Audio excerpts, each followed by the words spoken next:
தானியேலின் புஸ்தகம் 6வது அதிகாரம் 23வது வசனம். அப்பொழுது ராஜா தன்னில் மிகவும்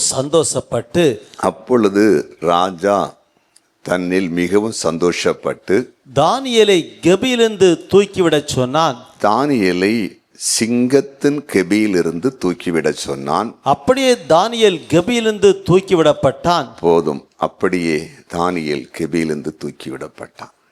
உயர்த்தப்படக்கூடாது என்பதற்காக வந்த இக்கட்டிலிருந்து விடுதலை. நாம் உயர்ந்துவிடக்கூடாதென்று சிலர் எடுக்கிற முயற்சியினால் வருகிற போராட்டத்திலிருந்து விடுதலை. இந்த உலகம் சாதாரணமானது அல்ல.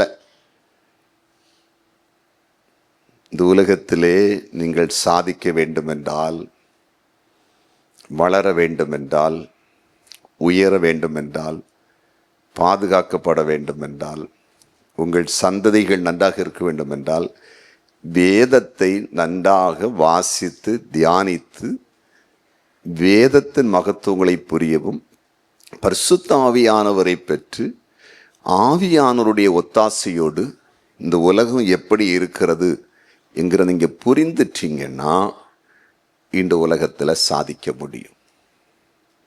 எனக்கு படிப்பு இருக்குது, அறிவு இருக்குது, ஆள் இருக்குது, சாதிக்கலான்னு நீங்கள் போனீங்கன்னா ஒரு பெரிய எதிர் சக்தி நம்மை எதிர்த்து அது சில நேரம் நம்மை மேற்கொண்டு எவ்வளவு பெரிய பலவான்களாக இருந்தாலும் அழித்து கீழே போட்டுவிடும். அதை நீங்கள் தெளிவாக புரியணும். அதுவும் குறிப்பாக இந்த பூமியில் வாழும் பொழுது நன்றாக இருக்கணும். கர்த்தரை அறிந்து நம்ம ரட்சிக்கப்பட்டு பரலத்து போனதான் முக்கியம். ஆனால் இந்த பூமியில் நானும் என் சந்ததியும் நல்லா வாழ்ந்து செழித்து ஏசப்பாவுக்காக ஏதாவது செய்யணும் அப்படின்னு நீங்கள் நினச்சிட்டிங்கன்னா, வளர்ந்து பெருக நினச்சிட்டிங்கன்னா, உங்களுக்கு எதிராக இருக்கிற சக்திகளை குறித்து நீங்கள் புரியணும். தானியேல் எருசலேமிலிருந்து பாபிலோனுக்கு அடிமையாகத்தான் போகிறான். அவன் நேபுகாத்நேச்சாரெல்லாம் கொண்டு போகப்படுகிறான். அவனும் இப்போ அடுத்தது தரியு ராஜா வருகிறான். அங்கே அவனுடைய நாட்களிலும் இவன் அந்த ராஜ்யத்துக்குள்ளே நல்ல ஒரு நிலைக்குள்ளே வைக்கப்படுகிறான். குறிப்பாக நீங்கள் தானியேல் 6வது அதிகாரம் 1 வாசிக்கும் போது அந்த தரியு ராஜா தன்னுடைய தேசத்தை கட்டமைப்பதற்கு 120 தேசாதிபதிகளை வைக்கிறான். ஒரு அரசாங்கத்தை அவன் கட்டமைக்கிறான். அந்த 120 பேருக்கு மேலே பிரதானிகளாக 3 பேரை நியமிக்கிறான். ராஜாவுக்கு நஷ்டம் வராமல் இருக்கிறதுக்கும் முதல்ல 120 அவங்களுக்கு ஹெட்டா 3 பேர். அதில் தானியேலும் ஒருத்தனை வைக்கிறான். பாருங்க, 120 பேர், அதுக்கு மேலே 3 பேர். அப்போ இவனுக்குள்ள விசேஷித்த கிருபை, ஞானம், அறிவு இருக்குது. அந்த விசேஷித்த ஆவின்னு சொல்லப்பட்டு அப்படின்னா இவனுக்குள்ள ஒரு தனி டேலண்ட் தானியலுக்கு இருக்குது. அதை குறித்து தானியலுக்கு நீங்கள் 1வது அதிகாரத்து போனது தெரியும். தானியலுக்குள்ள தேவன் விசேஷித்த ஞானத்தையும் அறிவையும் சாமர்த்தியத்தையும் கொடுத்திருந்தார் தேவன். அது தேவன் கொடுக்கிற ஒரு கிஃப்ட். அது அந்த கிஃப்டை சிலருக்குள்ள கர்த்தர் இன்றைக்கும் வைக்கிறார். சிலருக்குன்னு சில விசேஷித்த டேலண்ட் உண்டு. அது தேவன் கொடுக்கிறது. அதனால ராஜா பார்க்குறான், இவனை இப்போ 120 + 3, அந்த 3ஆவதுல இவன் ஒன்றா இருக்கிறான். இவனை எல்லாவற்றுக்கும் மேலே கொண்டு வர பார்க்குறான். இவனை மொத்தத்துக்கும் அந்த யோசேப்பை முழு தேசத்துக்கு அதிகாரி வச்ச மாதிரி இவனை டோட்டலாக நமக்கு கீழே முழு கண்ட்ரோலும் கொடுத்து அந்த தேசம் நல்லா இருக்குமென்னு யோசித்து அந்த வேலையை செய்ய ஆரம்பிக்கிறான். அவ்வளோதான் நடந்தது. நினைச்சது ராஜா. இப்போ 120 இருக்கிறாங்க தேசாதிபதிகள். அதுக்கு மேலே 3ல் இவனை எடுக்க போகிறாங்க மேலே. அப்போ 2 பேர் இருக்காங்க. 120 + 2 122 122 பேர் எதிராக மாறிட்டாங்க. கொஞ்சம் புரியணும். பைபிள் நம்ம படிச்சிருக்கிறோம். படித்தது தான் எல்லாருக்கும். நானும் படித்தது தான், நீங்களும் படித்தது தான், எல்லாருக்குமே தெரியும். 122 பேர் அதிகாரத்தில் இருக்கிறவங்க. இந்த 122 பேருக்குள்ள ஆப்போசிட்டான ஒரு எண்ணம் வந்துச்சு. இவன் எல்லாவற்றுக்கும் மேலே டாப் லெவல்லையா, ஐயோ இதை எப்படி ராஜா மேலே கொண்டு வந்து வைக்கிறார். கீழே இருக்கணும்லாகும். ஆனால் அதிகாரம் இருக்கு அவனுள்கிட்ட, பவர். 122 பேர் ஆப்போசிட். எப்படிங்க ஜெயிக்கிறது? இந்த 122 பேரும் வெளிப்படை அலும்பல்ல, அறிவால கொண்டு வரல,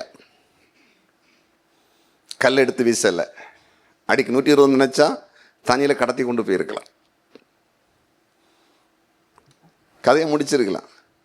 வேற எவனோ கொலை பண்ணான்னு கூட கதையை மாத்தி விட்டுருக்கலாம். என்ன செய்யறாங்க தெரியுமா? அதாவது மறைமுகமாக எதிர்க்கிறார்கள், யுத்தம் செய்கிறார்கள். இந்த பூமியில நல்லா கேளுங்க, நம்ம நேரடியா எதிர்த்து யுத்தம் செய்கிறவங்க உண்டு, அதெல்லாம் சமாளிச்சிடலாம் ஈஸியா. மறைமுகமாக யுத்தம் செய்வாங்க எதிர்த்து, அதான் ரொம்ப கஷ்டம், அது நம்ம கண்ணுக்கு தெரியாது. இப்ப மறைமுகமா யுத்தம் பண்றாங்க இவங்க. மீண்டும் நான் சொல்றேன், நேரடியா ஒருத்தன் சண்டைக்கோ வீட்டில் கல்லறிய வந்த ஈஸி அவனை மேற்கொள்றதுக்கு.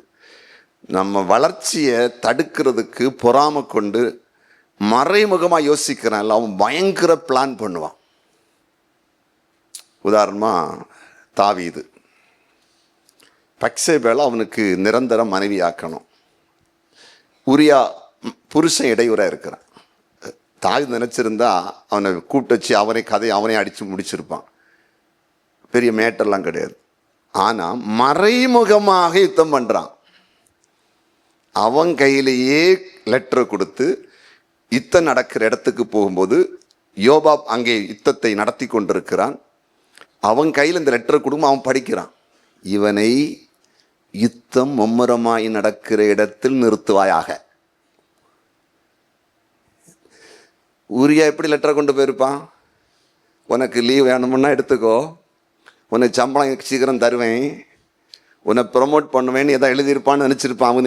இவனுக்கு தெரியாது, சீலை போட்டு கொடுத்து விடியான். உடச்சி படிக்கும்போது அவனுக்கு தெரியுது, யார்ட்டையும் சொல்ல அதன்னு எழுதியிருப்பான் யோவாப்கிட்ட. எங்க அம்பு அதிகமாக வருமோ, எங்க அதாவது எந்த இடத்துல குதிரைப்படை அதிகமாக தாக்குமோ, எந்த இடத்துல தரைப்படை தாக்குமோ அந்த இடத்துல இவனை கொண்டு விட்டுரு. அவங்க அடிப்பாங்க, இவன் செத்துருவான். ஈஸியாக அவன் மனைவியை என்ற அரண்மனையை கொண்டு வந்துடலாம். இதுதான் மறைமுக யுத்தம், டெக்னிக் மைண்ட். இது பக்சேபால் உரியா விஷயத்தில் தாவி செயல்படும். இதே மாதிரி உலகத்தில் நிறைய பேருக்கு பயங்கர மூளை செயல்படும். இதெல்லாம் பெரிய கஷ்டம். நான் சொல்லி அதை மீறி சொல்கிறேன், டைரக்டாக யுத்தம் பண்ணுற ஈஸி. அவன் வருவான், அடிப்பான், கெட்ட வார்த்தை பேசுவான், கேட்ட 2 பிடிப்பான், இழுப்பான், போவான். அவனை பிடிச்சி 2 உலுக்குறிக்கி போலீஸ் கம்ப்ளைண்ட்டை பண்ணி தூக்கி அங்கே போட்டாலன்னா நம்ம ஆளை வச்சு என்னலன்னு கேட்டான், அங்கே போயிடுவான். அப்புறம் பயந்து வர மாட்டான். எரோதுன்னு ஒரு ராஜா இருந்தார். அவனுடைய சகோதரன் மனைவி, அவளுக்கு எரோதியாள், அவளோடு இவன் ஒரு தொடர்பு வச்சிருக்கிறான். இதை யோவான் ஸ்தானர்கள் எச்சரிக்கிறார், நீ செய்கிறது தவறுன்னு. ஓகே, இவனை இப்படி ஜெயிலில் போட்டாங்க. எரோதுக்கு கோபம் உண்டு, இவன் இப்படி என்ன சுட்டி காட்டிட்டானேன்னு. ஆனால் இவனுக்குள்ள இருக்கிற கிருபை ஞானத்தின் அவன் பயப்பட்டு யோவானை கொல்லுவதற்கு அவனுக்கு பயம் வந்துச்சு. அதனால் ஒன்றும் பண்ணலை, சும்மா ஜெயில நாள் கடக்குன்னு விட்டுட்டான். எரோதியாளுக்கு மனசுல இருந்துச்சு, இவன் என்னைக்கானாலும் பழி வாங்கணும். என்ன இப்படி பப்ளிக் என்ன திட்டான், இவன் பெரியவனா. ஒரு நாள் ராஜாவுடைய ஜென்ம நாள், அந்த நினைக்கிறேன் அது பிறந்த நாள்னு நினைக்கிறேன், ஃபங்க்ஷன் எரோதுக்கு. அங்கே நிறைய கலை நிகழ்ச்சிகள் நடக்குது. டான்ஸ் ஆடியது யாரு? இந்த அண்ணனுக்கு மனைவிக்க அண்ணன் மகள் டான்ஸ் ஆடியா நல்லா எல்லாரையும் மகிழ்விக்கிறா. இவளுக்கு மறைக்கும் மகதான சிறுமவள். திடீர்னு இவன் கேட்குறான், உனக்கு என்ன வேணாலும் கேளுமா. இவன் சொல்ற, அம்மாட்ட கேட்டு வரேன், இன்னசென்ட், அம்மாட்ட போய் கேட்டு வரேன், வேற ஏதாவது பணம் வேணுமா, பொண்ணு வேணுமா, வெள்ளி வேணுமா. அவ சொன்னா, யோவான் ஸ்நானகனுடைய தலையை தட்டில் வைத்து கேள்போ. எஸ்தரிடத்துல அகஸ்வராஜா கேட்டால, ராஜாத்தியே நீ விரும்புறதை கேள், நீ ராஜ்யத்துல பாதி கேட்டாலும் அது அவங்க வாக்கு மாற மாட்டாங்க. ராஜாக்கள் எல்லாம் தந்திரமா சொல்லிட்டா. பிள்ளை வந்து சொல்லிச்சுது, சித்தப்பா அம்மா சொல்லிச்சுது, யோமான் ஒருத்தன் எங்க இருக்கானா அவனுக்கு தலையை தரணுமா. அப்பா முடிஞ்சு, ஏன்னா அவன் சொல்லிட்டான், என்ன கேட்டாலும் தருவேன்னு சொல்லிட்டான்ல.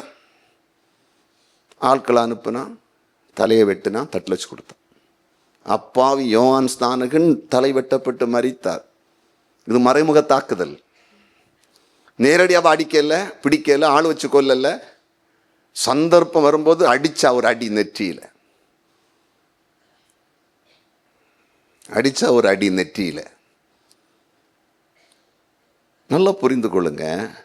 வாழ்க்கையில் நீங்கள் ஒரு டிபார்ட்மெண்ட்டில் இருந்தாலும் சரி, எந்த இடத்துல சரி, நீங்கள் உயர்த்தப்பட போறீங்க. இனி ஒருவரால் உங்களுக்குள்ள இருக்கிற ஞானத்தினால, அறிவினால, புத்தியில் உங்களை கொண்டு போகிறாங்கன்னா கூட இருக்கிறவங்களுக்கு சந்தோஷம் வரவே வராது. ஒரு நாளும் வராது. சந்தோஷம் வராது மட்டும் இல்லை, உங்களை குழி பறித்து குழியில் போடுவதற்கு பயங்கரமாக யோசிப்பாங்க.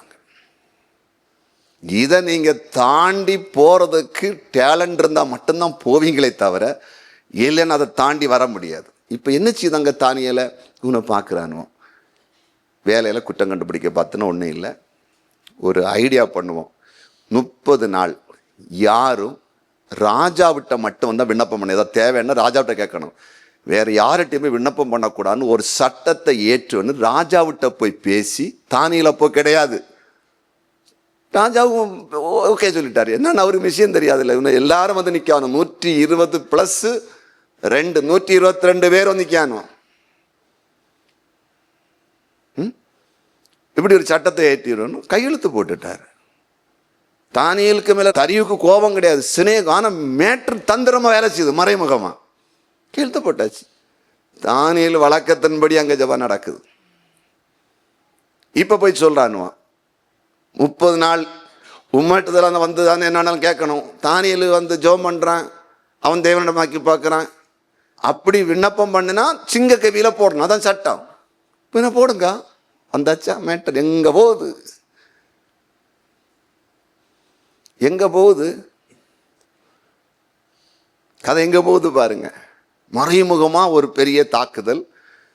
தரியுக்கு புரிஞ்சு போச்சு, இவனை தான் இது பண்ணிட்டாங்க. சட்டத்தை இப்போ மாற்றுக்கு வழி இல்லை. இந்த 122 பேரை கையெழுத்து போடணும்.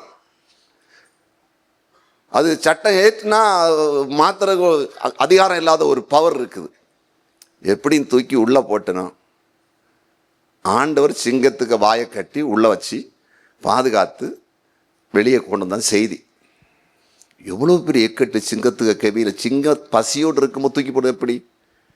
ஒரு சில 2-3 வருஷத்துக்கு முன்னால் சைனாவில் ஒரு பெரிய உயிரியல் பூங்காவில் சிங்கம், புலி, கரடி இருக்கிறதுல காருக்குள்ளே போய் சுற்றி பார்க்குறாங்க. ஏன்னா அந்த ரூல்ஸ் படி அது திறந்து விட்டுருப்பாங்க, காரை திறந்து கீழே இறங்கக்கூடாது.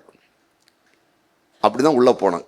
திடீர்னு காரில் போயிட்டு இருக்கும்போது அந்த ஒரு மனைவி, கணவன், 2 பிள்ளைங்க, நல்ல பணக்காரங்க. அந்த சகோதரி சொன்ன, நான் சீட்டு மாறி இருக்கேன்னு டோரை திறந்து இறங்கி அடுத்த வழி ஏறவுக்கு முன்னாடி ஒரு சிங்கம் ஓடி வந்து பிடிச்சி தூக்கிட்டு போயிடுச்சு. அவ்வளோதான். புருஷனை கண்ணு முன்னாலே கரெக்டாக சக்குன்னு வந்து கழுத்தை பிடிச்சி தூக்கி இழுத்துள்ள கொண்டு முடிஞ்சு போச்சு. ஒரு சில வருடத்துக்கு முன்னால் டெல்லி மிருகாட்சி சாலையில் ஒரு வாலிபன் திடீர்னு அப்படி விளையாடிட்டே இருந்தாங்க. திடீர்னு உள்ள கூச்சாடினா. அவ்வளோதான். நல்லா காப்பாற்ற பார்த்தாங்க. சிங்கம் பார்த்துட்டே இருந்துச்சு. கரெக்டாக வந்துச்சு, கொண்டு போச்சு. சும்மா செல்ஃபி மோகம் விளையாட்டி பார்த்தாங்க, முடிஞ்சு போச்சு. சிங்கம், புலியெல்லாம் சும்மா கிடையாது. நாட்களில் யூடியூப்பில் ஒரு இதை பார்த்தேன். ஒரு சகோதரன் காட்டுகள் அப்படி ஒரு ரோட்டில் போகிறாரு. அது வன பகுதி. ஒரு டயர் பஞ்சர் ஆகிட்டு, ஆனால் ஒரு பெரிய காரு. அவர் டயரை மாத்துறதுக்கு டயரை கலத்துறாரு. ஒரு புலி வந்து தூக்கிட்டு போயிட்டு கொண்டு போயிடுச்சு. ஒரே ஸ்பாட்டில் எடுத்து போயிட்டு அது கேமராவில் பதிவாயிடுச்சு. இங்கே பசியோட சிங்கத்தை போட்டுட்டு உள்ள போடுறாங்க. ஆனால் அந்த இக்கட்டு, அந்த ஆபத்தில் தேவன் கூட இருந்து சிங்கத்தின் வாயை கட்டி வெளியே கொண்டு வந்தார். நல்லா புரிந்து கொள்ளுங்க. உங்கள் வாழ்க்கையில் நீங்கள் உயர்த்தப்பட போகிறீங்கன்னு அறிந்தாலே, படிப்படியாய் உயர்த்தப்பட்டுட்டு வரும்போது, ஈசாக்கு நாளுக்கு நாள் வளருகிறாங்கிறத அறிந்த உடனே அவன் கிணத்துல மண்ணை போட்டு மூடினவனுவான். அன்னைக்கு இருந்திருக்கிறானோ, நாசமாக போனானோ. இன்னைக்கு நேரத்தில் அன்னைக்கு அதை போட்டு மூடி பார்த்து அதுலேயும் அவனை ஒன்றும் செய்ய முடியாதோன்னே இனி இங்கே இருக்காத போயிரு, நீ வெளியூருக்காரன் வந்து ஒட்டி, நீ போயிருன்னு அவனை துரத்துறான். கர்த்தர் கூட இருந்து ஈசாக போன இடையெல்லாம் தண்ணியா கொடுத்து நான் பலிகி பெருகும்படிக்கு இடம் உண்டாக்கினான்னு சொல்லி ரெகோபத்துன்னு பேரே போட்டுட்டான். கைகளை தட்டி அலையில சொல்லால் இதுதான் கர்த்தர். ஆனா வருகிறதே பாடு, வருகிறதே நெருக்கம், வருகிறதே உபத்திரவம், அதுதான் சகிக்க முடியாது. ஏன்னா பிசாசு இப்படி மனிதர்களை பயன்படுத்துறான். நம்ம நினைப்போம் யாருக்கும் ஒன்றும் பண்ண, நம்ம இதுவரை என்ன படிச்சிருக்கோம், நம்ம யாருக்கும் ஒரு தொந்தரவு இல்லாமல் போனேன்னா யார் நம்மளை தொந்தரவு பண்ண மாட்டாங்கன்னு தான் நமக்கு தெரியுது. இது என்னன்னா யாருக்கும் தொந்தரவு பண்ண இருந்தால் வர தொந்தரவு. ஏன்னா யாருக்கும் தொந்தரவு பண்ணாமல் இருக்கும்போது நம்மளை கர்த்தர் படிப்படியாய் ஸ்டெப்பாக தூக்கி தூக்கி தூக்கி தூக்கி எல்லா இடத்துல உயர்த்துகிறார். இதை தொடர்ச்சியாக பார்க்குற ஜனத்துக்கு எரிச்சல் வந்து என்னடா செய்யலான்னு யோசிப்பாங்க. ஜாக்கிரதை. ஆனால் ஒன்று, நம்ம கூட கர்த்தர் இருந்தார்னா பாண்டுகள் தான் கொஞ்சம் வரும், ஒன்றும் அசைக்க முடியாது. சரி, இப்போ இருக்கட்டும். தானியேலை விடுதலை ஆக்கிட்டாரு. ஏன் விடுதலை ஆக்கினாரு? முதல்ல தானியேலுக்கு வாழ்க்கையில் இருந்த 3 காரியத்தை மட்டும் சொல்றேன். நம்பர் 1, தானியேல் புஸ்தகம் 6வது அதிகாரம் 9, 10, 11 வசனங்கள். தம்பி வாசி. அப்படியே ராஜாவாகிய தரியு அந்த கட்டளை பத்திரத்துக்கு கையெழுத்து வைத்தான். தானியேலோ வென்றால் அந்த பத்திரத்துக்கு கையெழுத்து வைக்கப்பட்டதென்று அறிந்த போதிலும் தன் வீட்டுக்குள்ளே போய் தன் மேல் அறையிலே எருசலேமுக்கு நேராக பலகணிகள் திறந்திருக்க அங்கே தான் முன் செய்து வந்தபடியே தினம் 3 வேளையும் தன் தேவனுக்கு முன்பாக முழங்கால் படியிட்டு ஜெபம் பண்ணி ஸ்தோத்திரம் செலுத்தினான். அப்பொழுது அந்த மனுஷர் கூட்டம் கூடி தானியேல் தன் தேவனுக்கு முன்பாக ஜெபம் பண்ணி விண்ணப்பம் செய்கிறதை கண்டார்கள். இதுல என்ன தெரியுது? ஜெபத்துல ஒரு உறுதி. ஜெபம் பண்ணுனா கண்டுபிடிச்சு சிங்கக்கவியில போடணும்னா பிளான் பண்ணி சட்டம். பைபிள் சொல்லுது தானியேல் முன் செய்து வந்தபடியே 3 வேளையும் ஜெபம் பண்ணினான். பிரச்சனையே ஜெபிக்க கூடாதுன்னா வருது. எந்த பிரச்சனை வந்தவரும் ஜெபத்தை அவர் நிறுத்தல. இப்ப நம்ம வீடுகளில் ஜெபிக்க கூடாதுன்னு கூட பிரச்சனை இருக்காது. ஏன் எனக்கு சோறு தரலன்னா கேட்பாரு, நம்ம ஜெபிக்க மாட்டோம். என்னைக்கு உன கூட்டத்துக்கு போகணுமான்னு கேட்பாரு, ஜெபிக்க மாட்டோம். இல்லை ஏதோ ஒரு பொருள் வாங்கி கேட்டிருப்போம், வாங்கி தந்துருக்க மாட்டார், ஜெபம் பண்ண மாட்டோம்.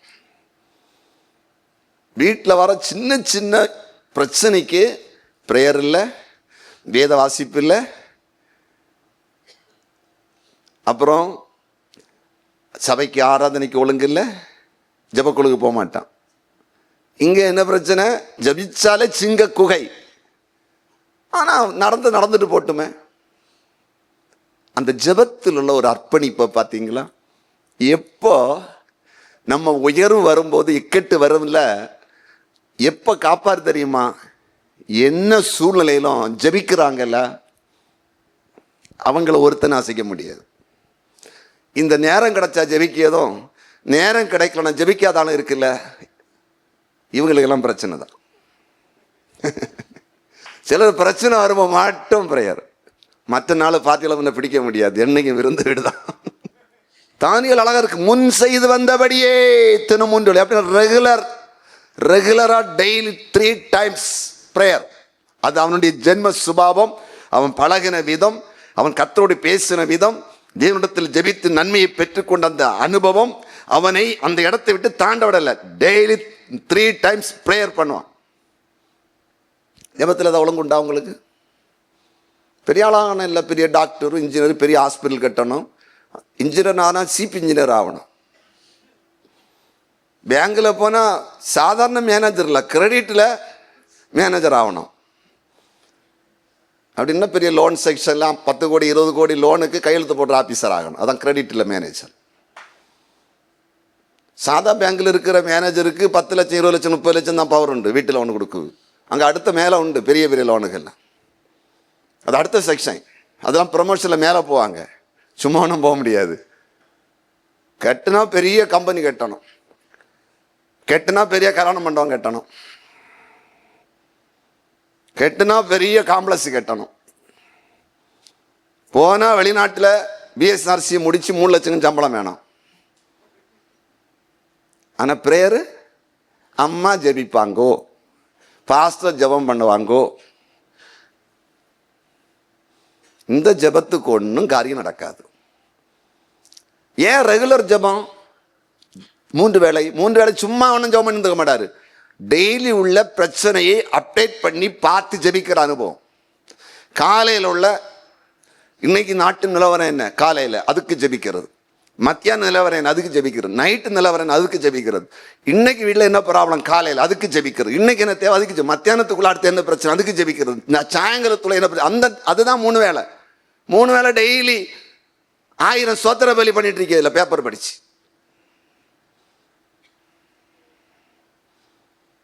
பேப்பர் எழுதி வச்சு படிக்கணும். இல்லை அவர் பரலோகத்துக்கு போனார் ஆக மரண வீட்டில், கல்யாண வீட்டில் சுந்தரிக்கு ராயப்பனுக்கு கல்யாணம் நடப்பதாக. நான் யாரையும் குறை சொல்லலை, படிச்சு ஆவிக்குரிய பாஸ்தின்னு சொல்கிறேன். என்னையும் வச்சு விடுங்க, யாரையும் நக்கல் பண்ணி நான் பேசலை. பேப்பரில் படிப்பு ஜெபம் இதுதான் தனி ஜெபத்தின் பேப்பர். பரலோகத்தில் இருக்கிற பிதாவே கண்ணை தந்து சென்று ஆமேன் ஆமேன். ஆண்டவர் பாப்பாரு ஆமேன், குழந்தை ஆமேன். நீ நாட்டு நிலவரம் தெரியுமா? நேற்று நைட்டு ஃபுல்லாக ஈரானுக்கு ஜெபிக்க சொன்னார். சிலர் இருக்கலாம், ஈரானில் வந்த பிரச்சனை சிலருக்கு சந்தோஷத்தை கொடுக்கலாம், சிலருக்கு அது ஏன் வந்து இருக்கலாம். ஆனாலும் சொல்றாரு, எத்தனை மக்கள் உயிரிழக்கிறாங்க, எவ்வளோ அழிகிறாங்க, அந்த தேசத்துக்கு ஜெபி. நேற்று இரவெல்லாம் அதுக்கு தான் நேற்று அதிகமான ஜெபம், இன்னைக்கு காலை அதுக்கு தான் ஜெபம். அது இன்னைக்குள்ள நிலைமை. அடுத்து சொல்லாரு, எந்த நாடும் திடீர்னு பொருளாதாரத்தில் நெருக்குதல் கொடுத்து கீழே கொண்டு போகலாம். நம்ம நாட்டுக்கு பாதுகாப்புக்கு ஜெபி. நம்ம நாடு அப்படி ஸ்டாண்டர்டா இருக்கணும். நம்ம நாடு கீழே போனா நீயும் கீழே போவேன், நம்ம மக்கள் எல்லாம் கீழே போவாங்க, பேங்க் எல்லாம் க்ளோஸ் ஆயிரும், எல்லாமே டோட்டல் பிசினஸ் அவுட் ஆயிரும், ஒன்னும் இருக்காது. ஏன் ஈரானுடைய பணம் செல்லுபடி ஆகத்தது போல வேறொரு நாட்டின் பணம் செல்லுபடி ஆகும் போகிறதுக்கு செய்ய முடியாதா? ஆக்கிடுவானுவோம் நினைச்சா. நம்ம தான் பிச்சைக்காரனா மாறுவோம். ஜெபி ஜெபி ஜெபி ஜெபின்னு சொல்றாரு. அதான் காலை மதியம் இரவு ஜெபம். நம்ம எதுக்கு ஜெபம் பண்றோம்? ஜெப குறிப்பா இல்லை சிலருக்கு. எதுக்கு ஜெபிக்கணும் பாஸ்டர் சொல்லி தருவியாளா? சொல்லிதாரோம்.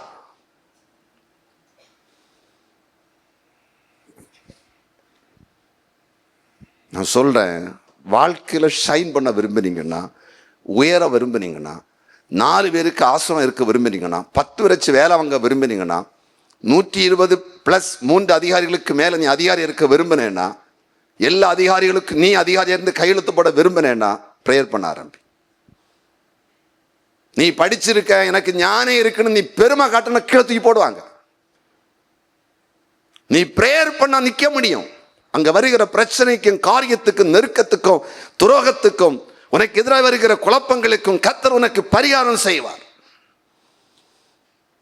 அது ஜெப வாழ்க்கையில் இருக்கிறது. இன்னைக்கு ஒரு தீர்மானம் பண்ணுங்க. இந்த விடுதலை பெறலாம் வந்திருக்கு, வாய் பார்த்துட்டு போறதில்லை. இன்னைக்கு என் ஜெபத்தை நான் ஒழுங்குபடுத்துவேன், என் ஜெப ஜீவத்தை சரிப்படுத்துவேன். நான் தினமும் தேவ சமூகத்திலிருந்து நாட்டின் நிலவரம், என் நிலவரம், என் குடும்பத்தின் நிலவரம், என் புருஷன் நிலவரம், என் பிள்ளைகள் நிலவரம், என் சபையின் நிலவரம். நீங்கள் ஆரோக்கிய சபையின் நிலவரத்தை பார்க்கணும். எப்படி போகுது ஊழியம், என்ன நிலையில் இருக்குது, என்ன நிந்தனை, என்ன அவமானம், என்ன நெருக்கம், வளரும்போது என்ன எதிர்ப்பு வரும், என்ன காரியம் இருக்குது. அப்ப என்ன இதுல ஜெபத்துல என் சபையை தாங்கணும், என் ஊழியக்காரன் எதுக்கு தாங்கணும்? இந்த மைண்ட் உங்களுக்கு ஜெபத்துல வந்து நான் சொல்றேன், உங்க உயர்வை எவனாலும் தடுக்கணும். சிங்க கவியோ தீச்சுளை அவர் பாட்டு வரேன் இல்ல, ஒன்னும் அசைக்காது, ஒன்னும் அசைக்காது. இல்லைன்னா சிங்கத்துக்கு கவியில போட்டு வெளியே வர முடியாது, தீச்சுளையில போனாலும் வெளியே வர முடியாது, அவ்வளவு முடியும். ஜெபத்துல ஒரு ஒழுங்கு தானியேலை போல இருக்கட்டும். 2வது தானியேல் 6வது அதிகாரம் 22வது வசனம். தானியேல் 6:22 வசனம் வாசிக்க கேட்போம். சிங்கங்கள் என்னை சேதப்படுத்தாதபடிக்கு தேவன் தம்முடைய தூதனை அனுப்பி அவைகளின் வாயை கட்டி போட்டார். அது ஏனென்றால் அவருக்கு முன்பாக நான் குற்றமற்றவனாய் காணப்பட்டேன், ராஜாவாகிய உமக்கு முன்பாகவும் நான் நீதிகேடு செய்ததில்லை. ராஜாவாகிய உமக்கு முன்பாகவும் நான் நீதிகேடு செய்ததில்லை. இது சூப்பர். தேவன் முன்பாக ஒரு குற்றமற்றவர் தான் தானியேல்.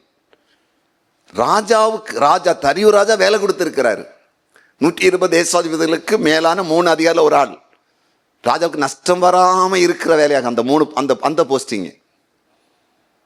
அவர் சொல்ல, ஏதாவது நான் நீதிகேடு பண்ணியிருக்கிறேன்னா, கள்ளப்பில் ஏதாவது அடிச்சிருக்கேனா, இல்லை எங்கே இருந்தாவது பணத்தில் நான் இது பண்ணிட்டு, இல்லை இப்படியெல்லாம் வந்து மாற்றி இருக்கேனா, ஒன்றுமே. நான் உமக்கு எந்த நீதிகேடும் செய்யவே இல்லை, எந்த விதமான நீதிகேடும் செய்யவில்லை.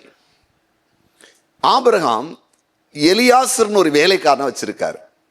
இவருக்கு வயது போயிட்டே இருக்கு, குழந்தை இல்லை. குழந்தை இல்லாத உடனே தன்னுடைய அத்தனை பொறுப்பையும் எலியாசருக்கு கொடுக்க நினைக்கிறார், அத்தனை சொத்தையும். அந்த எலியாசர் தான் ஈசாக்குக்கு பெண் பார்ப்பதுக்கு அனுப்பினார். அப்படின்னா எலியாசர் ஆபிரகாமுக்கு எங்க நீதிகேடு செய்திருப்பாரோ? நீதிகேடு செய்யாத வேலைக்காரன். இன்னைக்குள்ள வேலைக்காரன் எப்படி?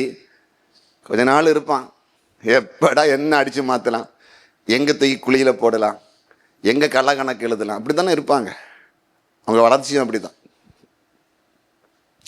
அப்புறமா மொர்தெகாயின்னு ஒருத்தன் இருக்கிறான், அகஸ்வராஜோட அரண்மனையில் முற்றத்து காவலாளி, செக்யூரிட்டி. எப்படி அவன் நீதிகேடு செய்ய மாட்டான் தெரியுமா? 2 பேர் அந்த அகஸ்வர் ராஜாவுக்கு தீமை செய்வதற்கு யோசனை பண்ணதை கேள்விப்பட்டு எஸ்தர்கிட்ட சொல்லி ராஜாவிட்ட போய் பேசி அதை அவன் விசாரித்து பார்த்தது உண்மைன்னு கண்டு அவனுக்கு தண்டனை கொடுத்தாங்க. அப்போ இவன் செக்யூரிட்டி யார்கிட்ட பணம் வாங்கல, ராஜாவை கொல்றதுக்கு வழியை காட்டல, உண்மையான ஒரு செக்யூரிட்டியா இருக்கிறான். அந்த மொர்தெகாய் வளர்ந்தான் தெரியுமா? அந்த மொர்தெகாய் வளர்ந்தான். அந்த அரண்மனைக்குள்ள ஆமானுக்கு இடத்துல அவன் போனான். கரெக்டா இருக்கணும். ஒரு இடத்துல செக்யூரிட்டி விட செக்யூரிட்டி தான் இருக்கணும். நம்மளை நம்பி போடுறாங்க பொறுப்பு, கரெக்டா இருக்கணும். அப்பதான் ஆண்டவருக்கு ஆசீர்வாதம் கிருபை இருக்கும்.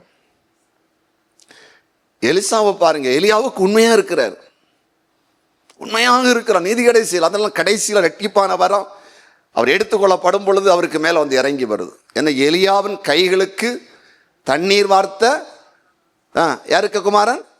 சாப்பாத்தின் குமாரனாகிய எலிசா கைக்கு தண்ணீர் வார்த்தவன். அப்படின்னா வேலைக்காரன் தான் இருந்திருக்காங்க கூட. உடனே அங்கே தீர்க்கதரிசியும் ஆகல.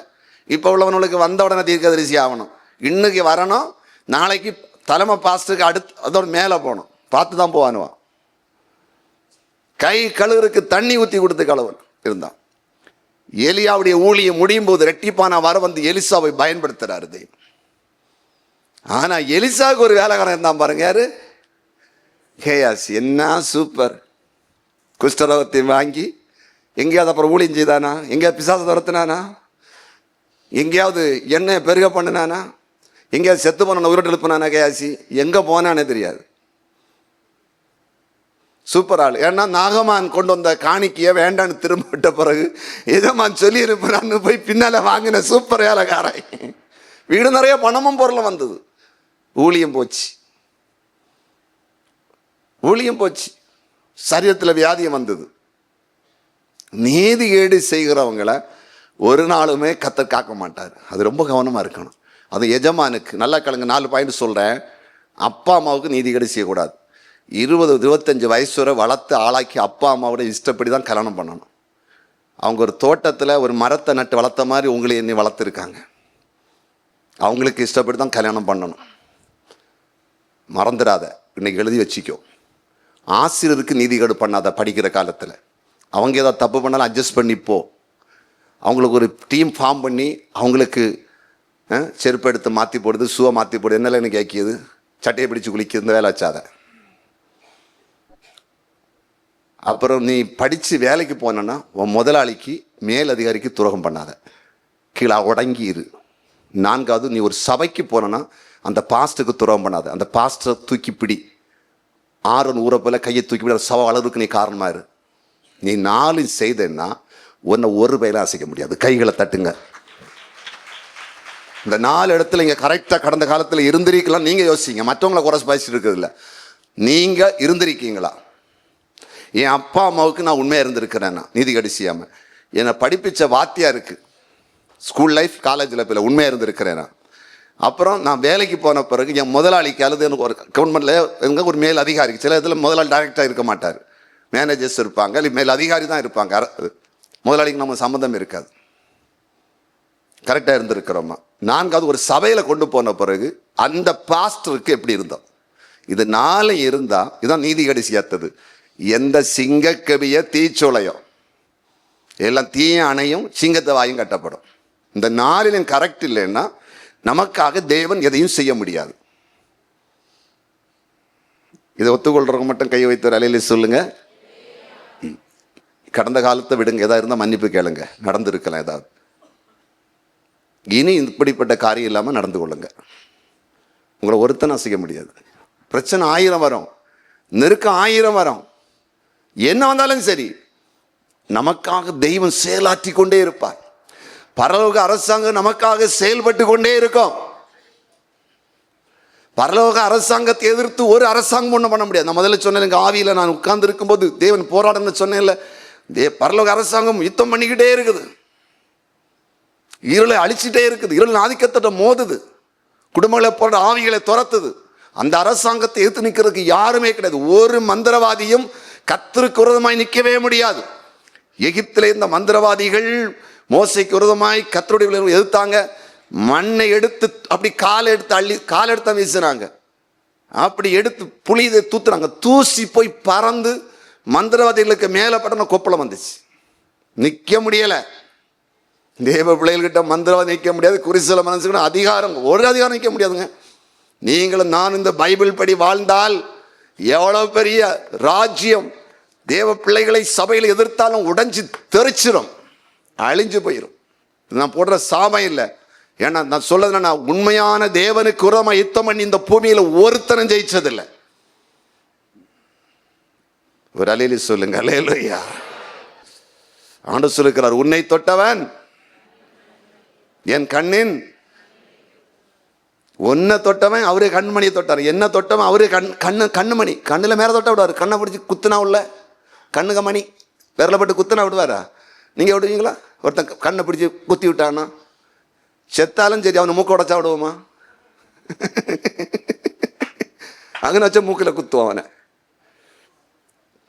அதான் சொன்னாரு சவுலிட்ட, சவுலை சந்திக்கும் போது, சவுலே சவுலே நீ துன்பப்படுத்துற இயேசு நானு. அவங்க கேண்டு வாங்க, ஏன் பிள்ளைகளை துன்பப்படுத்துறேன், என்ன துன்பப்படுத்தின, பொத்தனு கீழே அவ்வளோ போவாங்க.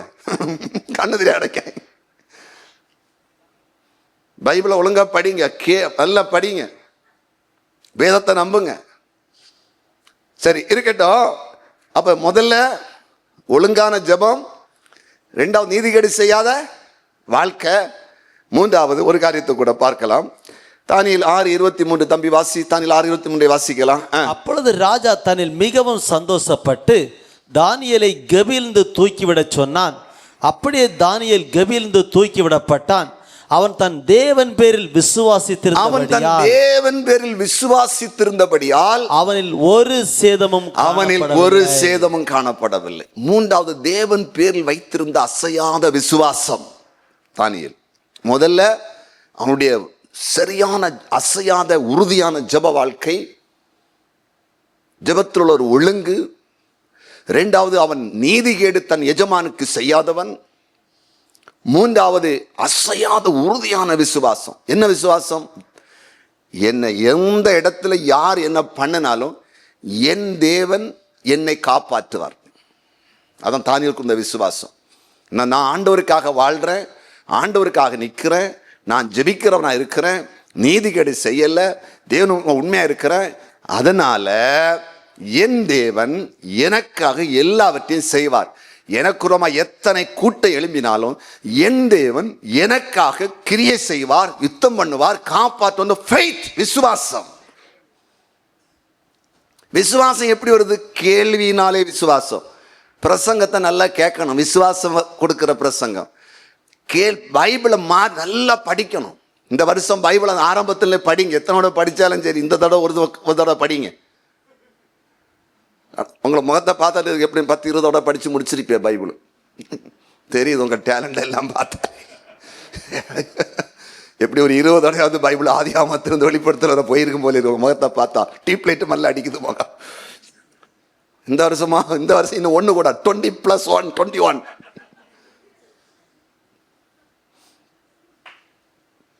கேள்வியினாலே விசுவாசம். கேள்விப்படாமல் விசுவாசம் வராது. நாங்கள் பிரசங்கிதை கேள்விப்படும் போது உங்களுக்கு விசுவாசம் பெருகுது. இயேசுவை பற்றி பேசும்போது சாட்சி விசுவாசத்தை கொண்டு வருது, செய்தி விசுவாசத்தை கொண்டு வருது. ஆண்டவர் யாரும் சொல்லித்தரும் விசுவாசம் வருது. சும்மா விசுவாசம் வராது. ஆபிரகாமுடைய விசுவாசம் பயங்கர விசுவாசம். அவருக்கு சரீரம் செத்து போச்சு, சாரோடைய கற்பம் செத்து போச்சு, ஆனாலும் குழந்தை கிடைக்கும் விசுவாசம். இதுதான் faith. கர்த்தர் தருவார் குழந்தை, அந்த விசுவாசம். தாவீதுக்கு விசுவாசம், சிங்கத்தையும் கரடியை மேற்கொள்ள வைத்த கர்த்தர் இந்த கோலியாத்தையும் மேற்கொள்ள வைப்பார். எவ்வளவு பெரிய விசுவாசம்! சிங்கத்தையும் கரடியை நான் மேற்கொண்டேன், அது ஏசப்பா செய்தார் தேவன். இந்த கோலியாத்தையும் மேற்கொள்ளுவேன், எனக்கு கர்த்தர் பலன் கொடுப்பார். அன்னைக்கு இந்த எதிர்ப்பை எல்லாம் தூக்கி தூரப்பட்டார், இந்த எதிர்ப்பும் தூக்கி குப்பையில போடுவார். விசுவாசம் இருக்கா? கேட்டோம், விசுவாசிக்கிறோம். திமிர்வாத காரணம் சுமந்து கொண்டு வந்தவங்களுடைய விசுவாசம். 4 பேர் சுமந்து கொண்டு வராங்க, அவங்க கொண்டு வராங்க, வீட்டுக்கு ஓட்டை பிரிச்சு உள்ள இறக்கணும். ஏசப்பட கொண்டு போனா போதும் சுகம் கிடைக்கும் போ. அவர்களுடைய விசுவாசத்தை கண்டு நிற்கலுக்கு 5 தூக்கிட்டு வந்தவங்களுக்கு விசுவாசம். பெரும்பாலுள்ள ஸ்திரீ இயேசுவின் வஸ்திரத்தை அவளுக்கு தொட்டு சுகமாவேன் போ. இயேசுவை தொட்டு நான் சுகமாவேன். விசுவாசம். ஏன்னா அவரை தொட்டா எனக்கு சுகம் தருவார், அவரை தொட்டா எனக்கு சுகம் கிடைக்கும். நமக்கு என்ன விசுவாசம் இருக்கு? எத்தனை சொன்னாலும் வயலில் ஒரு கால், வரப்பில் ஒரு கால், எல்லாம் ஒன்று தான். என்ன இருந்தாலும் ஆனி ஆடி மாதம் இனிப்பு வரதான் போகுது, இனிப்போ துக்க நாள் வரதான் போகுது. இப்படியே கல்யாணம் நடத்தினு சீக்கிரம் நடத்தி முடியுங்க.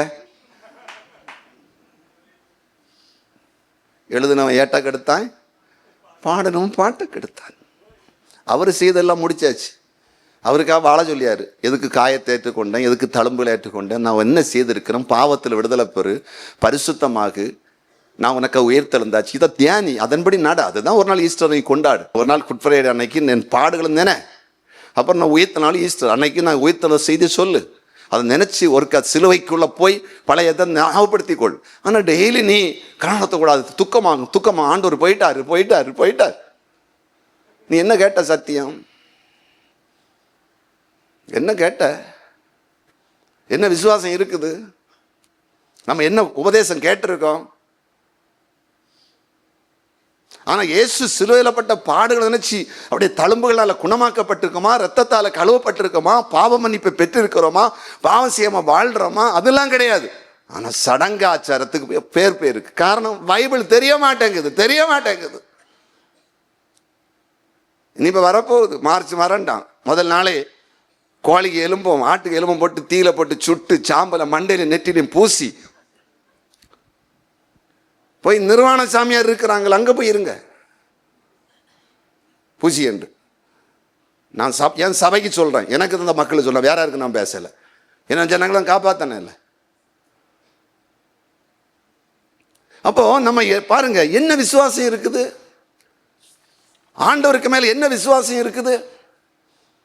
என் தேவன் என்னை நடத்துவார், என்னை சுகமாக்குவார், என்னை ஆசீர்வதிப்பார், என்னை காப்பாற்றுவார். விசுவாசம் இல்லைன்னா தானியலுக்குள்ள என்ன விசுவாசம் இருந்திருக்கும்?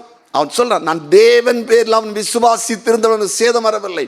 அவனுக்குள்ள விசுவாசம். சிங்க கெவியில போட்டாலும் எங்க போட்டாலும் சரி, இவனுதான் வைக்கப்பட போறான், நார போறான், நான் வெளியே வருவேன். என் தேவன் எனக்காக வந்து ஒன்றில் என்னை தூக்கி வெளியே கொண்டு வருவார். சிங்கத்தை கொல்லுவார், வாயை கட்டுவார், நான் இன்னும் உயிரோடு இருப்பேன். இந்த ராஜ்யத்தில் நான் இன்னும் இருக்கத்தான் போறேன், அதிகாரியாக இருக்கத்தான் போறேன், எனக்கு உரமா விளம்பரம் தான் போறான்னு நினைச்சுக்கிட்டே துதிச்சுக்கிட்டே இருக்கிறான். உள்ளுக்குள்ள அக்கினி எரியுது, பற்றி எரியுது. அதோ வரப்போறான், என் தலையை வெட்டிடுவான், நான் செத்து போயிடுவேன். ஐயோ, பியானத்தை தலையில வந்து இப்ப செத்து போயிடும், பாய்ஸ் மேல தொங்குது, கீழே விழுந்துடும். ஐயோ, கார்ல போயிட்டு இருக்க, இங்க பாருங்க, காரை ஸ்பீடு குறைங்க. நேற்று இப்படி அவர்கிட்ட ஸ்பீடா போய் போனேன்.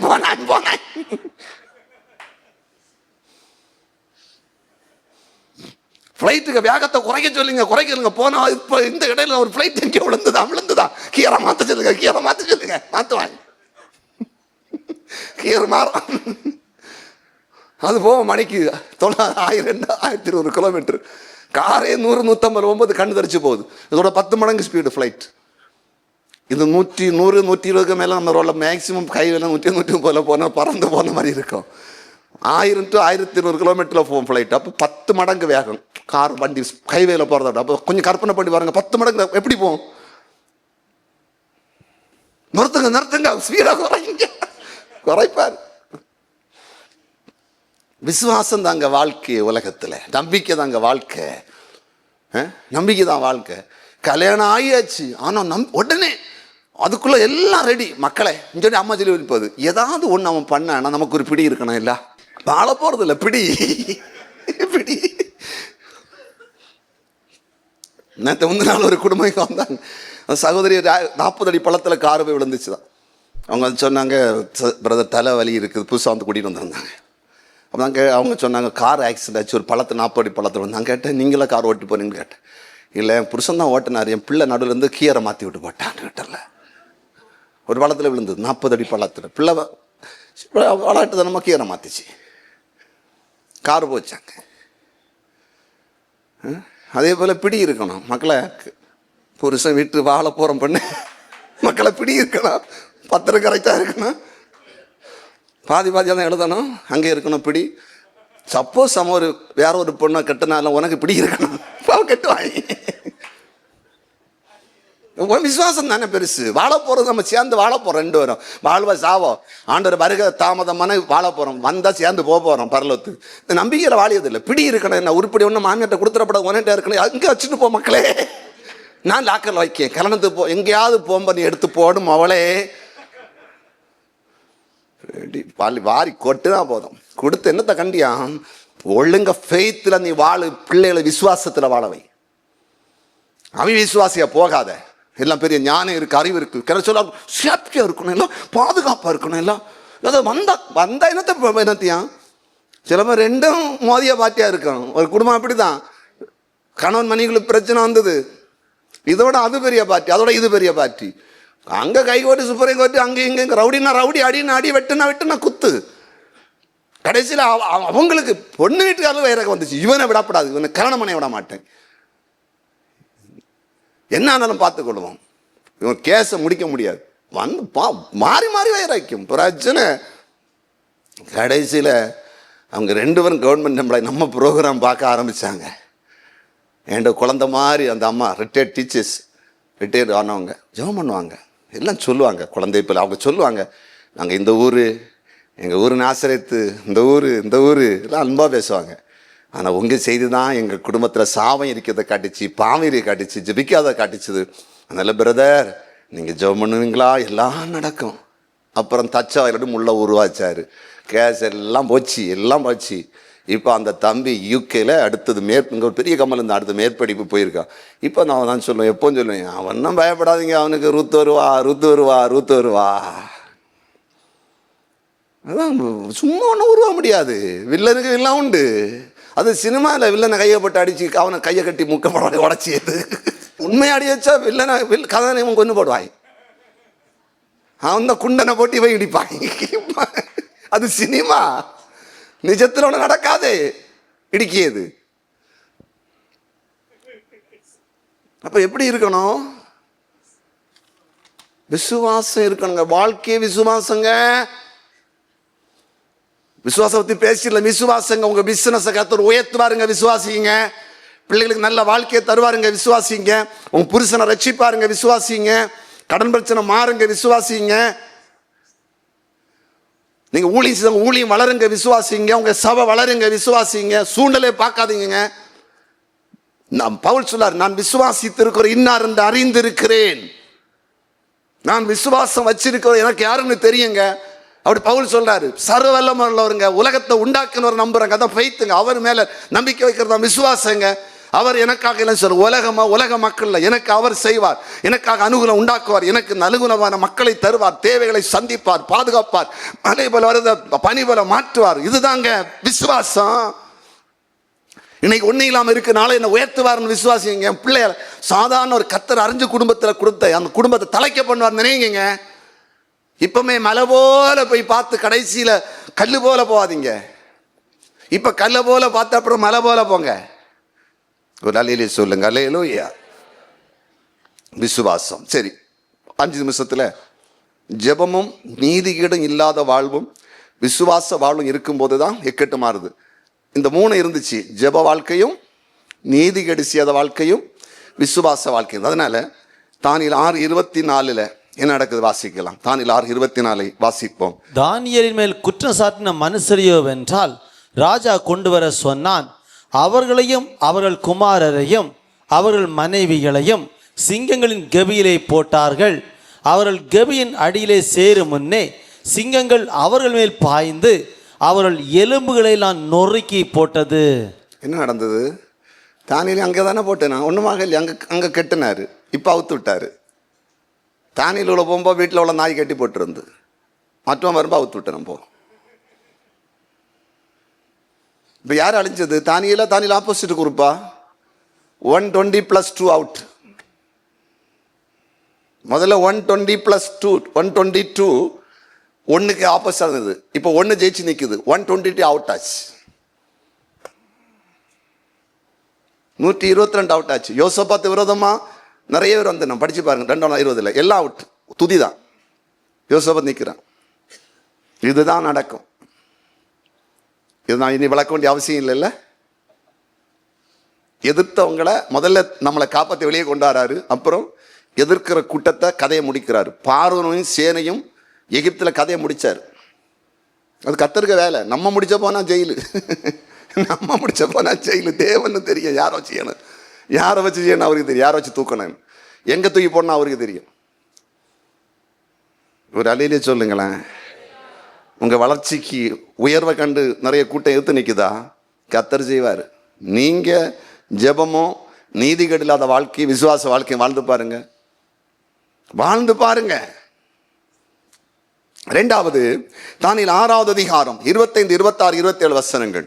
தானியேல் 6, 25, 26, 27 வசனங்கள் வாசி தம்பி. பின்பு ராஜாவாகிய தரியு தேசமெங்கும் குடியிருக்கிற எல்லா ஜனங்களுக்கும் ஜாதியாருக்கும் பாசைக்காரருக்கும் எழுதினது என்னவென்றால், உங்களுக்கு சமாதானம் பெருக கடவது.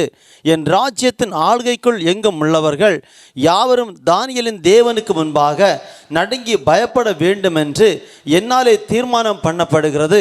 அவர் ஜீவனுள்ள தேவன். அவர் பாருங்க, அவர் என்றென்றைக்கு நிலைத்திருக்கிறவர். அவருடைய ராஜ்யம் அழியாதது, அவருடைய கர்த்தத்துவம் முடிவறிந்தமும் நிற்கும். அடுத்த வசனம். தானியேலை சிங்கங்களின் கைக்கு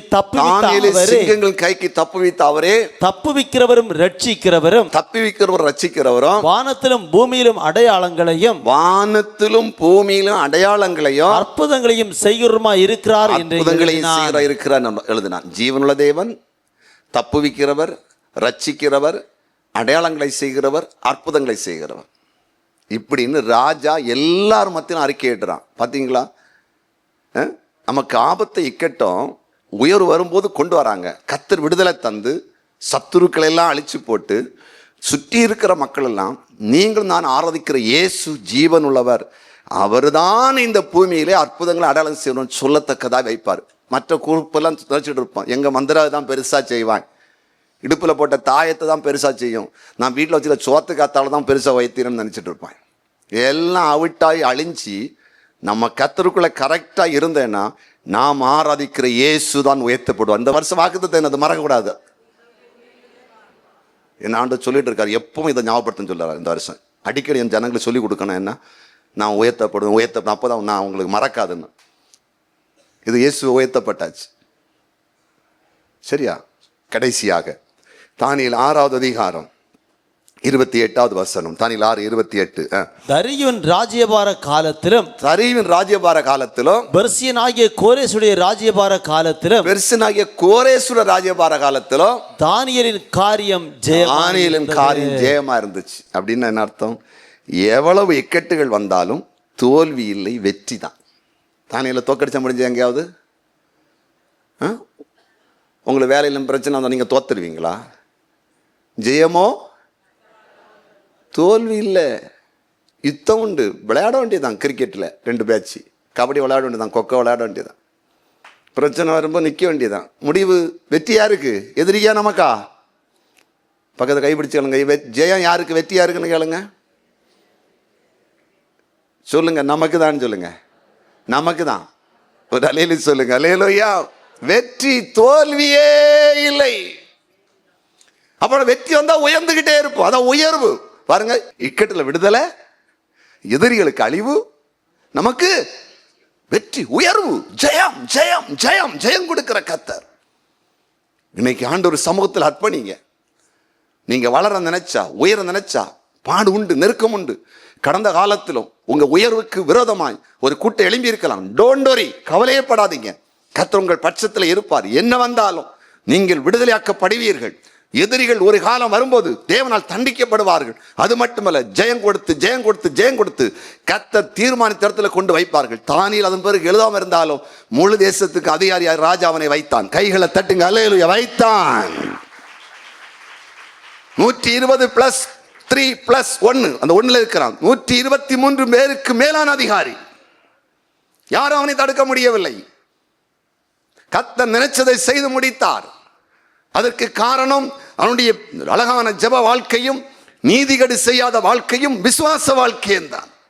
உங்க வாழ்க்கையிலே வெற்றி வர வேண்டும் என்றால், எதிரிகள் மத்தியிலே நீங்கள் உயர்த்தப்பட வேண்டும் என்றால், நீங்கள் செய்ய வேண்டியது ஒழுங்கான ஜெப வாழ்க்கையும், நீதிகேடு செய்யாத வாழ்க்கையும், தேவன் மேல் வைத்து விசுவாசம் வைத்து வாழ்கிற வாழ்க்கையை வாழ்ந்து பாருங்கள். எழுப்பி நிற்போம். கர்த்தர் பெரியவர், ஆண்டவர் பெரியவர். எழுப்பி நிற்போம். இயேசுப்பாவை நோக்கி பார்ப்போம். ஹல்லேலூயா. எல்லாரும் ஆண்டவருடைய சமூகத்தை நோக்கி பார்ப்போம். தேவன் நல்லவர், ஆண்டவர் பெரியவர். எல்லாரும் கர்த்தரை நோக்கி பார்ப்போம். ஒரு பாடலின் 2 அடிகளை நாம் கேட்ட செய்தி கேட்டபடி பாடும் பொழுது உங்களை அர்ப்பணிங்க. உங்க வாழ்க்கையில உயர்வு உண்டு, ஜெயம் உண்டு, வெற்றி உண்டு. ஆனால் ஒன்று, நீங்கள் உயர்த்தப்பட உயர்த்தப்பட உயர்த்தப்பட பொறாமைகளும் எரிச்சல்களும் வந்து உங்களுக்கு விரோதமாய் நெருக்கங்களை, உபத்திரங்களை சத்துரு சிலரை வைத்து கொண்டு வருவார். அதில் நீங்கள் விடுதலையாக்கப்படவும், எதிரிகள் தேவனால் தண்டிக்கப்படவும், நீங்கள் தோல்வியடையாமல் ஜெயித்து நிற்கவும் உங்க வாழ்க்கையில தேவையானது ஜெப வாழ்க்கையும், உங்க வாழ்க்கையில நீதிகேடு செய்யாத வாழ்க்கை, யாருக்கும் ஒரு துரோகம் செய்யாத வாழ்க்கையும், உங்க வாழ்க்கையில தேவனை விசுவாசித்து வாழ்வதும் தான். அதற்கு இன்றைக்கு அர்ப்பணிங்க. இன்றைக்கு உங்கள் உயர்வு நிமித்தம் யாராவது பொறாமை அடைந்து எந்த இடத்திலாவது உங்களுக்கு பிரச்சனை பண்ணிட்டு இருந்தாங்கன்னா அதெல்லாம் இன்றோடு முடிந்து போக போகிறது. கர்த்தரை நோக்கி பார்ப்போமா? ஹல்லேலூயா. நீ விசுவாசித்தாலே தேவ மகிமை காண்பாயே. நீ விசுவாசித்தாலே தேவ மகிமை காண்பாயே. பலப்படுத்தும் கிறிஸ்துவாலே பெரிய காரியம் செய்வாயே. பலப்படுத்தும் கிறிஸ்துவாலே பெரிய காரியம் செய்வாயே. கூடாதது ஒன்றுமில்லையே, உம்மால் கூடாதது ஒன்றுமில்லையே. கூடாதது ஒன்றுமில்லையே, உம்மால் கூடாதது ஒன்றுமில்லையே. நம் தேவனால் கூடாதது வாய் திறந்து பாடுங்க எல்லாரும். ஒன்றுமில்லையே. வாய் விரிவாக திறக்கட்டும் எல்லாரும். கர்த்தரை பாடுறதுக்கு என்ன வெட்கம்? ஆமென். கூடாதது ஒன்றுமில்லையே. ஒரே ஒரு வார்த்தை சொன்னாரே, ஆன்லைன்ல டிவில இருக்கிற எல்லாருமே வேலைக்கான சொந்தமானாரே. ஒரே ஒரு வார்த்தை சொன்னாரே, வேலைக்கான சொந்தமானாரே. சுத்தமாகி என்று சொன்னாரே, குஷ்டரோகி சொஸ்தமானாரே. சுத்தமாகி என்று சொன்னாரே, குஷ்டரோகி சொஸ்தமானாரே. கூடாதது ஒன்றுமில்லையே, உமா கூடாதது ஒன்றுமில்லையே. கூடாதது ஒன்றுமில்லையே, உமா கூடாதது ஒன்றுமில்லையே. நம் தேவனால் கூடாதது கூடாதது ஒன்றுமில்லையே. நம் தேவனால் கூடாதது கூடாதது ஒன்றுமில்லையே. வஸ்திரத்தை தொட்டாளே, ஆமென் ஆமென். வல்லமை புறப்பட்டதே. விசுவாசம். பத்திரத்தை அநீதி செய்யாத வாழ்க்கை. ஜெப வாழ்க்கை. வல்லமை புறப்பட்டதே. விசுவாசித்த வல்லமை வரும். புறப்பட்ட ஆண்டவர் ஆடையை தொட்டாரே. எதுக்கான வல்லமை அனுப்புவார். வாலிபன் பிள்ளை பரலோகத்திலிருந்து வல்லமை இறங்கி வரும். நம்மளை காப்பாற்ற, விடுவிக்க, ஆசீர்வதிக்க. தொட்டாரே. வாலிபன் பிள்ளைத்தானே. கூடாதது ஒன்றுமில்லையே. உம்மால் கூடாதது ஒன்றுமில்லையே. கூடாதது ஒன்றுமில்லையே. உம்மால் கூடாதது ஒன்றுமில்லையே. நம் தேவனால் கூடாதது கூடாதது ஒன்றுமில்லையே. நம் தேவனால் கூடாதது கூடாதது ஒன்றுமில்லையே. எல்லாரும் அப்படியே கண்களை மூடி இயேசுவை நோக்கி பாருங்க. இந்த நாள் கர்த்தர் பேசின சத்தியம், உயர்வு வரும் பொழுது வருகிற பொறாமை எரிச்சலினால் வருகிற நெருக்கங்களும் இக்கட்டுகளும், நீங்களும் நானும் உயர்த்தப்படும் பொழுது எதிரிகளுடைய கண்கள் நம்மேலே பட்டு பிசாசின் தூண்டுதல்னால நமக்கு விரோதமாக எழும்புகிற காரியங்கள். அப்படி நீங்க பாதிக்கப்பட்டு யாராவது இருந்தால் இயேசுவின் நாமத்தில் இப்போது கர்த்தர் உங்களை விடுவிக்கிறார். சிங்கத்தின் கவியிலிருந்து எந்த பாதிப்பில்லாமல் வெளியே கொண்டு வந்ததை போல கர்த்தர் உங்களையும் உங்கள் பிள்ளைகளையும் குடும்பங்களையும் வெளியே கொண்டு வருகிறார். இயேசுவின் நாமத்தில் கொண்டு வருகிறார். உங்களுக்கு ஜெயம் கொடுக்கிறார், வெற்றி கொடுக்கிறார். நீங்கள் மேன்மை அடைகிறீர்கள். விடுதலையும் உயர்வு வருது. கைகளை தட்டி இயேசுவுக்கு நன்றி சொல்ல விடுதலை உண்டாகிறது. மறுபக்கம் வெற்றி, உயர்வு. விடுவிக்கிறார், உயர்த்துகிறார். தானியேலை உயர்த்தி வைத்தவர் உங்களை மறுபடி உயர்த்துகிறார்.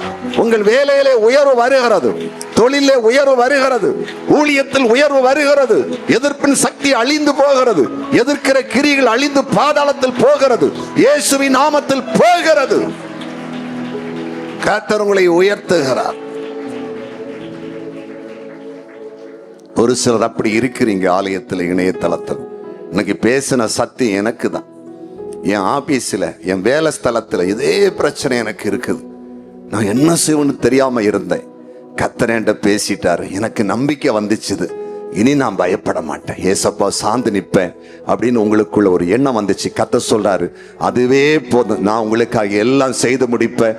நீங்க உயர்த்தப்படத்தான் போறீங்க, எதிரிகள் வைக்கப்படத்தான் போறாங்க என்று கர்த்தர் தெளிவாய் பேசுகிறார்.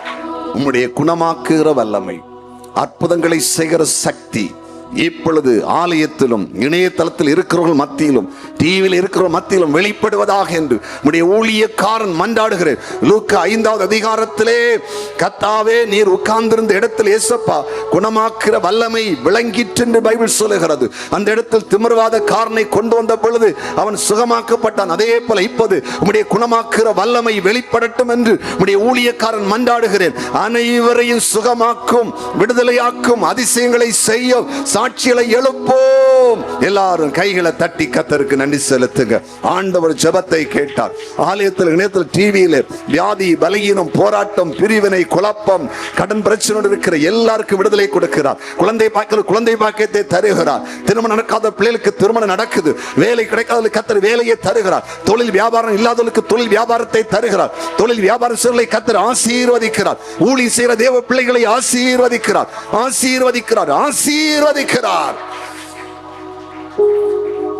நன்றி ஆண்டவர். ஆலயத்தில் வந்த எல்லாரையும் ஆசீர்வதிங்க. இணையதளத்தில், டிவியில் எல்லாரையும் ஆசீர்வதிங்க. இன்னும் இணையதளத்தில் போய் இன்றைய பாடல், ஆராதனை, செய்தியை கேட்க போகிற ஒவ்வொருவருக்கும் பலத்த அற்புதங்களை செய்யும். நீர் அப்படி செய்கிறீர், அதற்காக ஸ்தோத்திரம். இயேசுவின் நாமத்தில் பிதாவே, ஆமேன், ஆமேன், ஆமேன். அல்லேலூயா.